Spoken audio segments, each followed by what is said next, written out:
The morning sunlight spilled across the quiet streets like a golden confession, warming the cracked pavement in front of the old boutique where everything in my life had shifted without warning. I remember that day too vividly, the way ordinary moments can sometimes burst with meaning only after fate tears them apart. I stood there breathing hard, carrying the weight of 1,000 unsaid words, watching her step out from behind the dusty curtain, her hands trembling slightly as she smoothed the soft lavender fabric over her waist.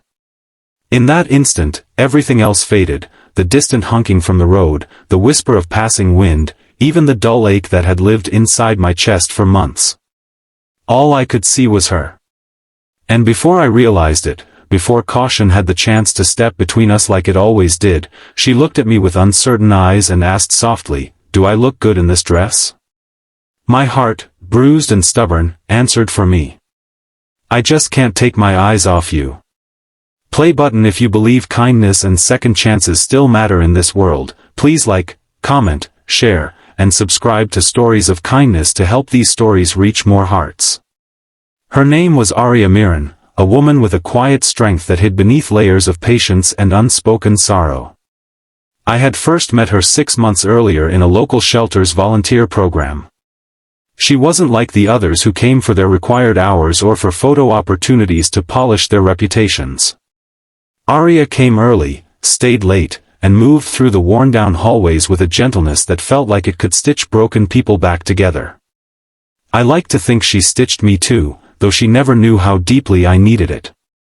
Back then, I was struggling, barely getting through the days, worn out from losing almost everything I had worked for. My small marketing studio had collapsed under impossible debts. My father, who had always believed I would rise above every hardship, passed away with my hand still searching for one more chance to make him proud. I felt like a man who kept walking but had forgotten how to look up, how to hope, how to remember what sunlight felt like on skin. That shelter, those hallways, and eventually Aria's soft laughter became the only place where breathing didn't feel like a chore. Aria wasn't immune to hardship either. Her mother battled chronic illness, and the treatments drained Aria's savings faster than she could refill them. She worked at a small bakery during the day and spent evenings taking care of her mother, yet she still found time, somehow, to help strangers who needed someone to see them. She carried tiredness in her shoulders, but her presence felt like warm tea in cold hands. It was impossible not to notice her, impossible not to admire her. Our friendship grew not through grand moments, but through simple acts. She would hand me gloves when I forgot mine on cold mornings. I would bring her coffee, even when she insisted she didn't need it. She always smelled faintly of baked cinnamon from her bakery shift, and I always pretended I didn't notice how I stood a little closer when she walked past.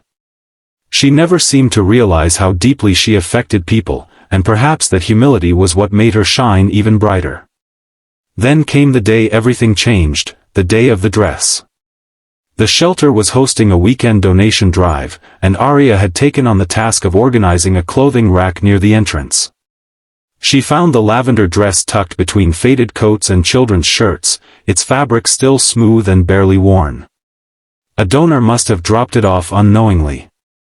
When she held it up, the sunlight pouring through the window danced across her hair, giving it a soft glow. "You should keep it," I said, trying to sound casual. "I don't wear dresses much," she replied, though her fingertips traced the fabric like she wasn't telling the full truth. "Try it," I suggested. "Just once." She hesitated, then disappeared behind the makeshift curtain at the back of the room. When she stepped out again, everything inside me froze. The lavender color framed her like she belonged in a world far gentler than our own. Her hair brushed her shoulders with a careless beauty. She looked vulnerable in a way that made my chest tighten painfully. Her eyes met mine, filled with insecurity, as if she wasn't sure she had the right to feel beautiful. "Do I look good in this dress?" she asked. The words slipped out of me before any doubt could interfere. "I just can't take my eyes off you." Her breath caught for a second, and a flush warmed her cheeks. It was a small, fragile moment, but it felt like the world exhaled around us, clearing space for something new, something breathtakingly hopeful. Yet hope, as I learned many times before, doesn't come without a test. That afternoon, as we loaded boxes into the donation truck, her phone rang. I didn't know exactly what the doctor told her, but when she stepped away, I saw the tremor in her hands. Her mother's condition had worsened dramatically. Treatment was no longer an option they could easily afford. The world that had been gently rebuilding itself for her suddenly lost its balance. Over the next weeks, Arya withdrew, not from the shelter, not from helping people, but from me.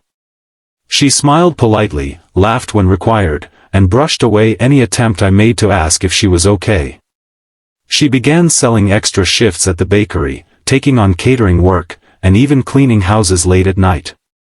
I watched her wear herself down to threads, and it tore at me. I wanted to help. I wanted to tell her she didn't need to carry everything alone. But fear held me back, the fear of making her feel pitied, the fear of stepping where I wasn't wanted, the fear of losing the fragile bond between us.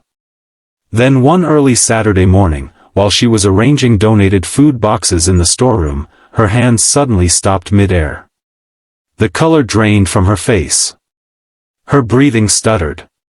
Before I could react, she collapsed. I caught her just before her head hit the floor, calling her name in a voice so desperate it scared me.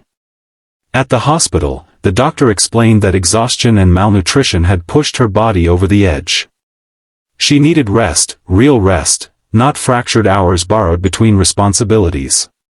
When her eyes fluttered open and found mine, something unspoken passed between us, a quiet surrender she had never allowed herself before. "I'm sorry," she whispered weakly. "You don't have to be," I said, brushing her hair gently away from her forehead. "Not anymore." With her mother taken in for longer supervised care and Arya temporarily released from the crushing weight she carried, I made a decision.